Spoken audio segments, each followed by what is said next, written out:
Alrighty, so easily one of the most asked questions I've seen when it comes to playing as primarily a melee build is how to deal with ranged builds, both decks with musket or bow or straight mages. Now, before we get into any specific tips or my mindset when it comes to certain matchups, how you set up your build is going to heavily play into the outcome of the fight. So full melee setups or one-shot combo setups are going to have a much harder time against ranger builds almost 100% of the time. And it's the reason why I've set up my builds the way I do. I like to have my setups be as optimal for as many different build types as I can, because I like to play in the open world and primarily solo. But with that being said, when it comes to dealing with ranged builds, the answer was actually more simple than you'd think. I really just had to practice my aim and get better at ranged fights. Even though as a rapier main, I would definitely prefer and would want to be in melee range, just think about it for a second. A melee build, of course, wants to be in melee range to be able to damage, and ranged builds obviously prefer to have the fight be at ranged, hence being a ranged build. Now, I know I'm stating the obvious here, but my thought was, if I'm able to win at the ranged portion of the fight, then I pretty much take away their win condition, because I'm forcing them into where they don't want to be, which is melee range, and I can then dominate with my main part of my build, which is the rapier. Now, I know that's easier said than done, which is why we're going to take a look at a bunch of different fights against different setups, so I can kind of go over my mindset as to what I'm trying to accomplish in each fight. But that's pretty much how I got to the point to where fighting against ranged builds is actually my most comfortable fight to take. Melee fights, of course, are fun, being a melee player myself, but they're kind of RNG sometimes with desync and the way that stuns work. A lot of the times, you can get hit by a stun that you thought you parried or you dodged, which kind of makes melee fights a little bit random sometimes. But ranged builds or ranged fights, excuse me, for the most part are pretty straightforward. It really comes down to who lands more shots. So yeah, like I said, we're gonna go ahead and take a look at a bunch of fights, and hopefully by the end of the video, and with a lot of practice, you will as well get more comfortable fighting against ranged builds.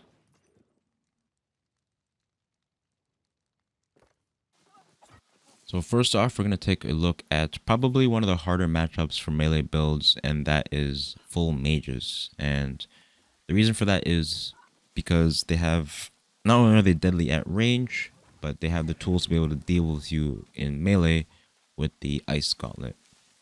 Now, when it comes to fighting mages, two things. Like I mentioned, we practice for a really, really long time to practice our aim so that we are comfortable in the ranged portion of the fight. But it also comes down to kind of gauging your opponent, because each individual player is going to kind of play differently. So we immediately kind of go in for a burnout here just to see what his reaction is when we get up close. And he lands a couple of fire staff attacks, but still switches to the Ice Gauntlet, and we both get the Storm and the Shower out there. So that's going to kind of inform our decision there. We switch back to the fire staff. We land the heavy. He lands a fireball. We do land a burnout, so we get a really, really nice burn on him there into a heavy, into another light attack. So you see, we do have him on the back foot here. Each of these attacks is going to add up and make a difference. We just landed a bunch of attacks and kind of put him on the back foot there. And there is also a bunch of mobs here kind of attacking both of us. So it is also going to add another layer into this fight here. But again, you see, as soon as we burn out and get close there, we get both the Storm and the Shower out there. And with both of those on cooldown, we see if we can kind of go in and land a melee combo there. But he does have his full stand bar up still. So we're not really able to get much with that first kind of melee exchange there. So I'm trying to poke him a little bit, but it's right back to the fire staff, and again, trying to win that range fight. You see, he does land a couple more of attacks than we do, so to try to break up that rhythm, I kind of just go in for a burnout to kind of force him onto his Ice Gauntlet. And we do get the Storm out there, but it's right back onto the fire staff. You see, we land two really, really, really nasty heavy attacks there, and force a pot out of him. And two things that I'm kind of trying to watch out for during this is while I'm trying to win this range exchange, I'm trying to one, keep a mental note of his cooldowns and keep an eye on his stamina bar, because as soon as you see him do the double roll is when we kind of try to go in for our melee exchange, and you see we do get him to do a double triple roll there. We get him to run his stamina bar out, and we get a really nice combo off on our rapier there, force a pot out of him. But we are taking some damage ourselves because we were standing in his ice storm for quite a bit there. So again, to break up the rhythm, we go in for a burnout. We kind of both dodge each other's burnout. And again, I go in for a melee combo. When he thinks we're going to kind of stay on the fire staff, we force a really nice entomb out of him there, so we know that we have that on cooldown. We also force the shower, so we have all of his ice gauntlet abilities on cooldown. But we don't immediately go in for a rapier combo. We kind of give ourselves to get some stamina. As soon as we get full and watch him run out of his stamina bar, we go in for a flush, get a really nice combo off, and at that point, we've kind of forced everything out of his ice gauntlet. He had no storm, no shower, and no entomb. And once we were able to kind of force his stamina bar there with our fire staff, we kind of had all of our win conditions kind of set. You see, we go and get the ice shower out, switch back to our fire staff, force that stamina. Like I said, we get the stamina proc right there. The second that I see him run out of stamina, we go in for the flush, get a really nice combo off on the rapier, and he's forced to really only go for a burnout because, like I said, we had all those other cooldown abilities on cooldown, and we get a beautiful finish off with the fire staff there. So next up here, we have a fight against a bow player, and for the most part, Dex builds run a melee weapon as their back weapon, so there's going to be a lot more swapping between weapons here than when fighting a mage. But when it comes to sword and shield, the shield bash is the thing that I'm kind of watching out for. And each time that I switch to my melee weapon in this fight, it's in anticipation for that shield bash. And you see he kind of whiffs it there. So I try to go in for a melee combo knowing that his shield bash is down. But being that he's in light armor and has a stamina bar, he is able to kind of dodge our attacks. So we just switch back to the fire staff. And again, like I mentioned, as long as we're able to win the ranged portion of the fight, we force them into melee, which is where we want to be. And like I said, watching for that shield bash, we get a beautiful parry off on it, expecting it to come out as soon as we get close. Into a beautiful backstab. We managed to break his guard there because he tries to block our range attack. So we just have him very low right now, and there's not much he can do. If he switches to bow, we win the fight in range, and then when he switches to melee, we're able to kind of parry him and deal with the shield bash there. He does get a couple of pots off there, and is able to kind of reset the fight for himself. I try to land the parry there, but because I'm in an attack animation, we aren't able to get the parry. But he was on the back foot there. So you see he wasn't able to capitalize off of that shield bash because of how low we had him. Each time he would switch to the bow, like I said, because we won the ranged portion of that fight, his only option left there was to try to switch to the sword and shield. And as soon as we have that shield bash out of the way, we're kind of free to go in for melee and finish off the combo because we have all of his kind of defensive cooldowns out. So really just trying to find that win condition for ourselves by forcing out the cooldowns, and a really nice fight there.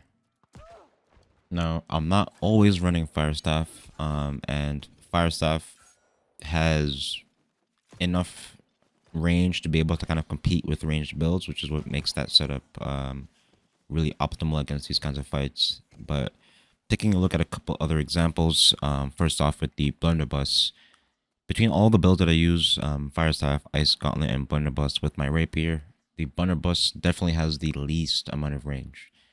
So to kind of take a look at a fight with the Blunderbuss, the thought process is still going to remain the same. We need to basically not allow them to win at range, and we're trying to force out cooldowns. So we have another little 1v1 here with a mage, and we kind of already bait out the ice shower. So I'm trying to go aggressive here with my rapier to see if I can find a little opening. But what we have to do with this kind of setup is kind of do a little bit more chasing than we would on the fire staff. So like I said, there's going to be some more swapping in between the blunderbuss and the rapier. We're going to chunk them where we can with the blunderbuss and then switch to the rapier as soon as we get the shower out like that. So we go in for a flush, but we do it before he runs out of stamina, so he's kind of able to just run his stamina out and then burn out. So trying to stay aggressive, we are getting pretty low, and this is, like I said, one of the tougher fights because we don't have much range to be able to deal with him. So we're trying to land shrapnel blast where we can. The big thing that's going to be an opening here is going to be claw shot. You see we try to land a couple in the beginning of the fight, but here is the first one that lands. As soon as we get the burnout, we manage to land the claw shot. And after the claw shot, he runs his stamina out. So we then follow up with the flesh. So we're able to get quite a bit of damage out there.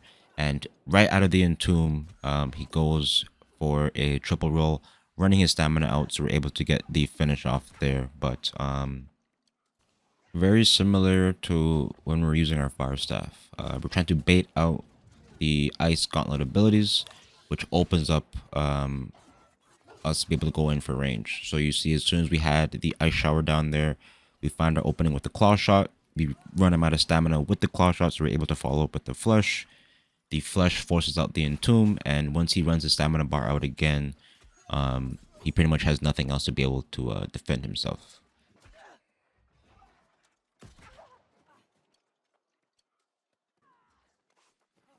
The blunderbuss is definitely the harder setup of the three to try to fight ranged builds with, though, for sure.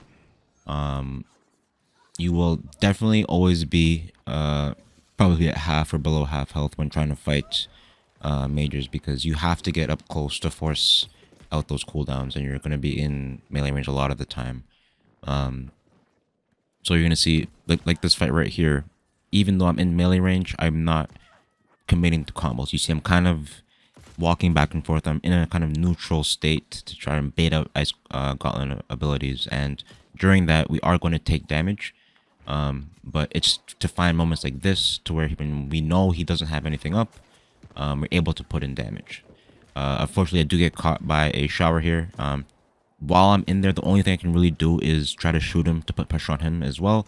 You see he does go for a couple of rolls himself, but we were both really low. I land the claw shot after the storm, get him very, very low, but with nothing, with all of his cooldowns pretty much forced out there. Again, that was a really, really close fight, and it could have gone either way, but it's the mindset, trying to consistently play for and go for the same things is what's going to give you a higher kind of rate of success in fights like that. Similarly to the blunderbuss, the ice gauntlet doesn't have as much consistent range pressure as the fire staff, but our mindset is going to remain the same. You see we kind of bait out the ice shower and the storm there, and I'm going to be switching in between my rapier and my ice gauntlet while those two things are on cooldown to just make his life harder when he's fighting at range. So we have pretty much everything from his ice gauntlet on cooldown, but his storm and his shower are about to come back up pretty soon. Trying to keep the pressure up to, like I said, just make it harder for him to hit stuff at range.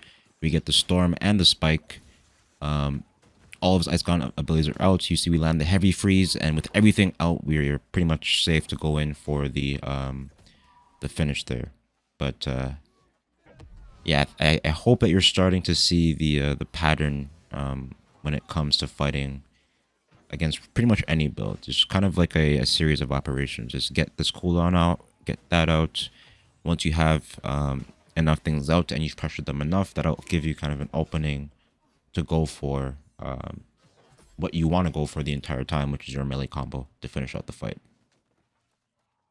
I wanted to also show a fight against a blunderbuss because most blunderbuss builds don't run like I do, where they use it as a utility weapon. They build it for straight damage, and you see in this fight here, immediately as soon as we get into close range to force out those ice gun abilities, we get chunked by the Blunderbuss. If you're close range to it, it does a lot of damage. So we kind of have to play out of range of the Blunderbuss and go in for combos. So we kind of make him chase us. We go in for a fireball and we switch into the rapier to force out the storm, and we do proc the last chance off of his Blunderbuss there. But you see, we are taking quite a bit of damage here. So it's pepper him up at range. You see, we force out the shower and the entomb there. So this is going to be our pretty much only opening to get our way in. We land the fireball and we get actually a really, really nice finish there before he can really get off anything in close range with the Blunderbuss there. But the Blunderbuss definitely shakes up the rhythm of ranged fights for sure, because you can't really dally too much up close like you could against a full mage or a dex build, because once you get close, they tend to hurt pretty bad. But yeah, I really, really hope that these examples have not only helped you in kind of understanding how to fight against certain builds better, but it's also the practice. As I mentioned in the beginning of the video, the first thing that I had to do before it even came to considering what to do against each matchup was to practice my aim, so that I was always confident in. As long as that's a constant, then you can kind of start to think about and build out from there and think about matchups individually. But I think being able to shut down where they want to play, where they want to be comfortable, which is in the ranged portion of the fight, that'll then open up the ability for you to find the win condition and be able to deal with ranged builds. But if you have any questions, let me know in the comments. As always, thank you guys so much for watching, and have a great day.